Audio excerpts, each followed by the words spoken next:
Thank you for taking the time to talk to us. These are exciting times, I guess, for you, Matt and Dom. Yeah, it's always a strange time when an album is about to drop. You kind of have this weird lull of like from the album being finished to the album coming out and going out on tour. There's this kind of period in between where there's a lot of like I don't really know how else to say it, but it's always like a lot of business type stuff, where you're booking tours and you're doing artwork and basically everything's kind of getting set up ready to release. And I always find it a really, really strange time because you kind of feel like, the album's finished and you just want to get out and you want to get on with it. And you can't because there's all this stuff that has to happen. So I'm kind of glad we're kind of coming out of that period now. And we're sort of in rehearsals now, getting ready to go on the road. Obviously, the album's going to drop soon. And then we'll kind of, we'll be back into it again. But it feels like it's been a while. I mean, I guess it's been the longest period of time between records. Okay. I guess when Will of the People was done, COVID kind of slowed that up a little bit. I mean, I think we started making that in 2020 and 22 it came out eventually.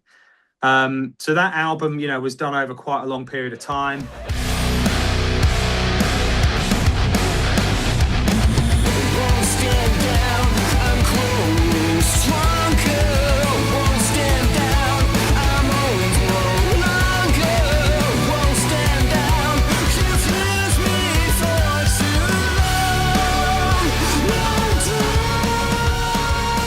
I feel like the band is kind of ready to be kind of just switched on again, and ready to go. And how long has this album been finished? Because you talk about the period between making the album and going on tour again and having it released. I think in terms of the recording, probably it was finished probably in January. And I think the mixing process always takes a bit of time because, it's one of those things where, you're committing to finishing the song. So every time you think you finished it, somebody hears something and it's like, we need to make that a bit better. And you end up having about 27 versions of, mixed versions of the same song.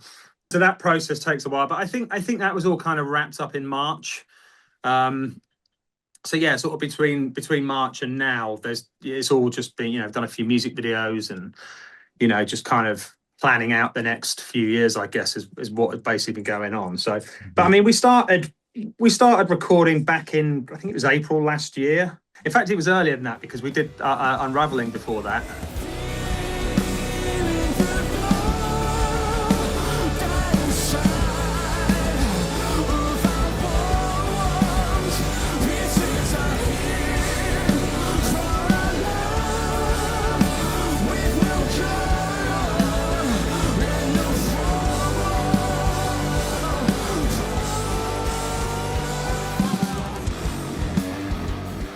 So yeah, I guess most of last year was spent recording in bits and pieces, partly in LA. We did some of it in here at my place. And yeah, just kind of did bits and pieces here and there. I mean, we didn't ever do, like in the old days, we'd kind of go into a studio for 4 weeks and just record solidly until the album was finished, where, we don't really do it like that anymore. We'll kind of break it up into little chunks. And, the old way of working when we used to go to studios for a long period of time, it's almost like you're in this situation where you're forced to be inspired because you paid for the studio. Whereas now, because we've got the studio here, we've got the studio in LA as well, where Matt is. So, we're kind of able to work as and when it kind of works for us all, really. The Wow Signal will be your 10th album. Does it feel like a milestone? Do you know what? Somebody else just asked me that. And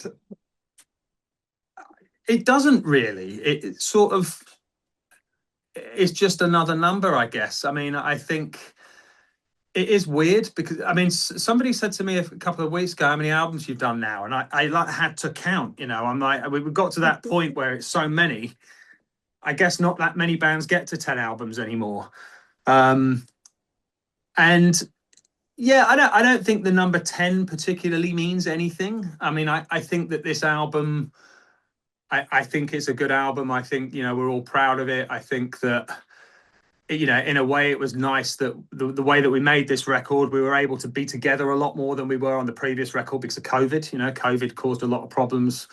So in that respect, I think it was cool that we were, you know, able to be together a lot more. And when we weren't together, we were, you know, because we've got the two studios, you know, we were able to kind of still work, but, you know, just in different places at the same time. So yeah, it was just a generally cool experience. And I think at the end of every album, really, I mean, you know, it's always really, you know, it's really easy to sort of place a lot of importance on each individual album that you do, but you know, really at the end of the day, they're all kind of small pieces of the bigger picture. And I don't know if I have a favorite album that we've done. You know, there are bits of all of them that I like. There are bits of some of them that I look back on and think, ooh, you know, maybe would have done that differently now. But ultimately, you know, it's up to the fans to decide how important it is, really. We'll make the best album we can at any given time. And ultimately, you know, you get to this point now where you're kind of giving it away, you know, you let it go and it becomes somebody else's then. Your 10th album, you did something special to announce it. You launched it into space, literally. Yeah, that was cool. I love all that stuff. Yeah. I mean, there was that astronaut what's he called, Tim Peake, years ago, who when he was up in space, I think he was waking up to supermassive black hole every morning.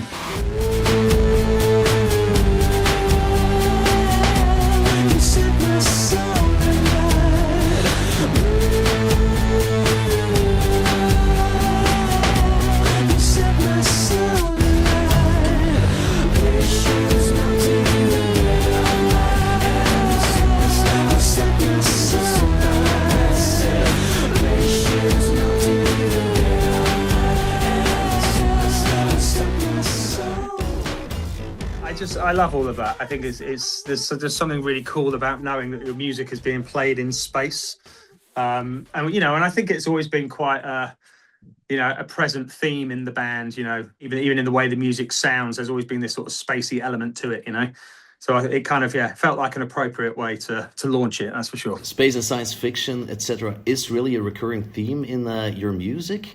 But can you tell us more about the concept or the story of this new album, The Wow Signal? Yeah, I mean, the Wow Signal, it was something that happened in 1977, where there was this signal that was intercepted from space, and nobody really knew what it was or where it came from. But I think the whole idea of it really is that, you know, it's all about kind of searching for this kind of higher power, you know, or this otherworldly beings or something that is more important or bigger than we are. And I think everybody goes through things in their life where, you know, sometimes you struggle to get from day to day, or, you know, you feel really tested by certain things that are happening. And, you know, in some cases, some people turn to religion as their kind of higher power. And I guess for people who don't have religion, you try to find something else. But I think really that's what the Wow Signal was a metaphor for, really, was just to, you know, the whole idea of, you know, in difficult times, in you know, periods where you really question yourself or you find life difficult, or you're going through tough times, that, you know, to try and find some kind of faith and some kind of faith in some sort of higher power, that something is over us, watching us, controlling us, or taking care of us, or however you want to look at it, you know. Yeah, talking about the music itself, you're known for continuously doing different things in the music. We got 5 singles already, which go from heavy rock like in Cryogen to like a more disco sounding sound in Night Shift Superstar, with an extremely cool bass line, of course. You are a night shift superstar. She's running from the light, burning bright, 'cause she's a night shift superstar. Dancing free, you are a night shift superstar. She's chasing every high, I'm mesmerized, 'cause she's a night shift superstar. What were some of those influences while writing this new album? I mean, I think as with any record that we've done, you know, the inspiration never really comes from one place. I think with this record, what we tried to do, I mean, I think having someone like Dan involved, who, you know, he's a really, really, really great producer, sort of drawing on his production skills, but kind of also drawing influence from different types of production as well. Obviously, Dan, you know, is a very modern producer. He's worked with a lot of, you know, kind of modern rock bands like Bring Me the Horizon, and, you know, he isn't afraid to use technology. So I think that was a part of what we wanted to do, was to kind of go down this modern route, but also kind of counteract that with also trying to remain being a band as well. So, you know, when we were doing, particularly with the bass and drums, you know, really trying hard to capture really good live performances rather than chop them up, like, you know, which has kind of become a little bit standard in rock or in just music production in generally, is to kind of really chop everything up and make everything perfect. And I think that, you know, maybe we've become guilty of that in recent years. So I think on this record, even on songs like Night Shift, where we wanted to sort of go, right, well, we want, you know, this kind of disco electronic sound, but we want that to actually come from the band. So, you know, we spent a long time trying to come up with, you know, drum sounds that were real, but sounded electronic, you know, and trying to kind of mix those two worlds together. So that, you know, there was a little bit of that going on, you know, drawing influences from, like, you know, I don't know, things like Justice and, you know, Daft Punk and things like that, but actually doing it for real. So I think it's just, you know, we've never really limited ourselves to like, well, this is how we want this album to sound. We've been listening to this, so therefore the album has to sound like this. It's never really been like that. And I think almost with each album that we've done, the diversity within the albums gets quite extreme. And I know sometimes the fans find that a bit too much, because, you know, I think even within our own fan base, you know, people are very, very divided in terms of what they think is the best version of Muse.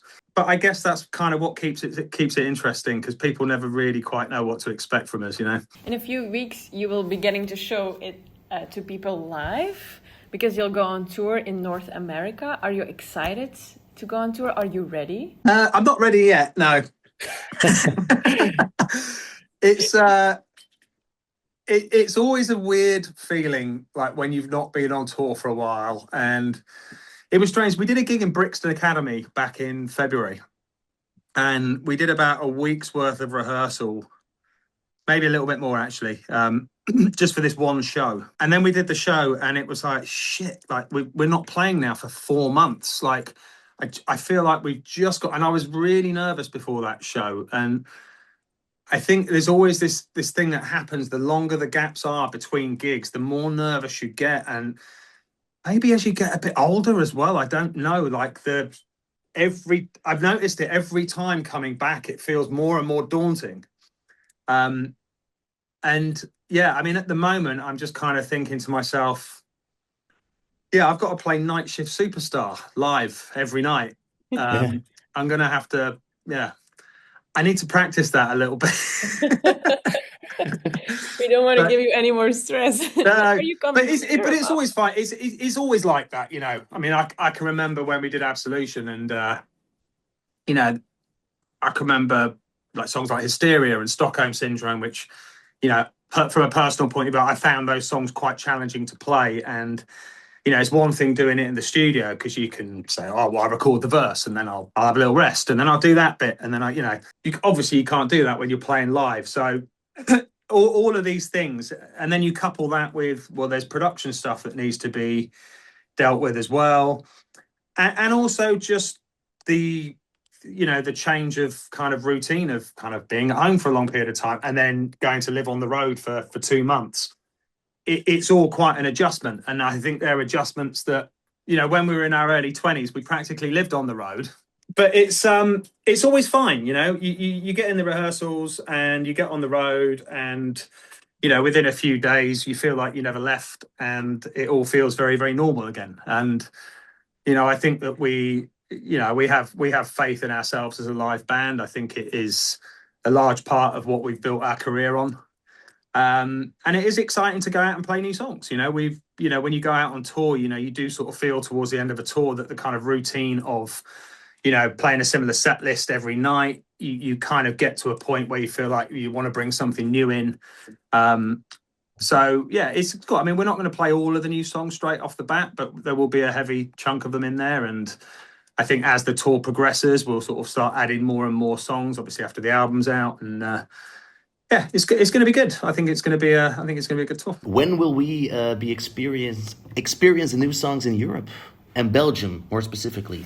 Hopefully at the end of the year. Okay. I think the plan is to do something in November and December. I'm not sure exactly what that looks like yet. But certainly over the course of the next 3 years, you know, we will be on the road. I think we've kind of decided that, you know, rather than do, you know, what we did on the Drones tour, which was just to go out and do 18 months or 2 years of solid touring, we'll probably spread it out over a longer period of time.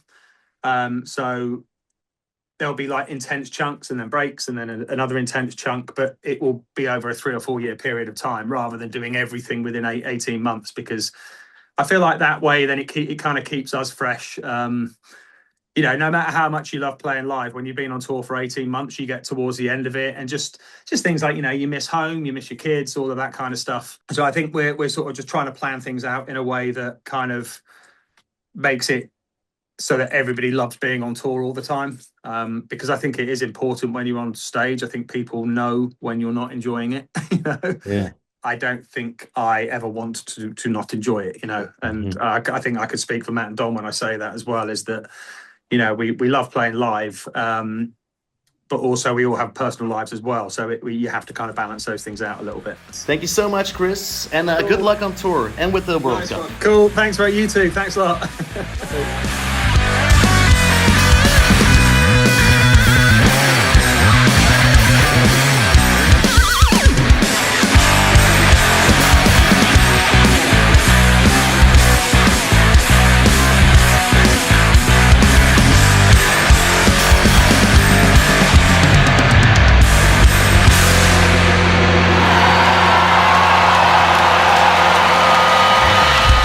On Reddit, be nice, otherwise you'll break Don's heart.